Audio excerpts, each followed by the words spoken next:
አርበኝነት እየተደረገ ባለው ጉዞ የኢትዮጵያን ብልጽግና ማረጋገጥ ነው። ጀግንነት በጦር ሜዳ ወራሪን ማሸነፍ ብቻ አይደለም። ዛሬም ጀግንነት ማለት ድህነትን፣ ኋላቀርነትና መከፋፈልን በጀግንነት ማሸነፍን ያካትታል። የአድዋ ጀግኖች በክቡር መስዋዕትነት ሀገር እንዳስከበሩ ሁሉ እኛም የሀገራችንን ሉዓላዊነት ከየትኛውም ትንኮሳ ተከላክለን በጽናት በላባችን በእውቀታችን የሀገራችንን ብልጽግና ማረጋገጥ ይጠበቅብናል። ኢትዮጵያም ልጆቿን አስተባብራ በልማት ጎዳና ላይ ትገኛለች ያሉት ከንቲባ አዳነች፣ ለዚህ ደግሞ ከተሞችን ለማዘመን የተወሰደው እርምጃ በታላቁ ህዳሴ ግድብ የተገኘ የሚገኘው ውጤት አንስተዋል።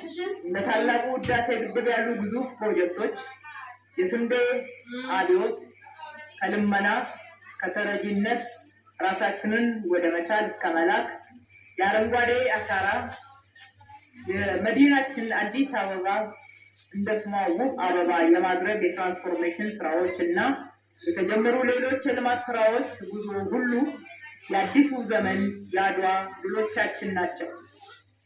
ለቀጣዩ ትውልድም ውርስ ናቸው። አድዋ ትልቅ የአርበኝነት ትምህርት ቤት ነው። ከዚህ ሕያው ትምህርት ቤት ተምረን በራሳችን ጥረት ለዓለም ተሞክሮ የሚሆኑ ተጨባጭ ስራዎችን መስራት እንችላለን።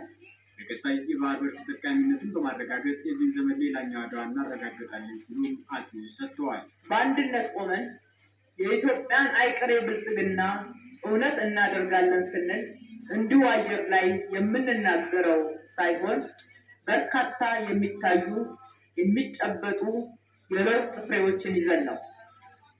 በኢፍትሐዊነት የተዘጋብንን የባህር በራችንን በማስከፈት የቀድሞ አርበኞቻችንን ታሪክ ከመዘከር ባለፈ እኛም በዘመናችን ታላቅ ድርብርብ ታሪኮችን ሰርተን ለማለፍ በቁጭት እንነሳ። የአድዋ ድል ለዘላለም ሲታወስ ይኖራል።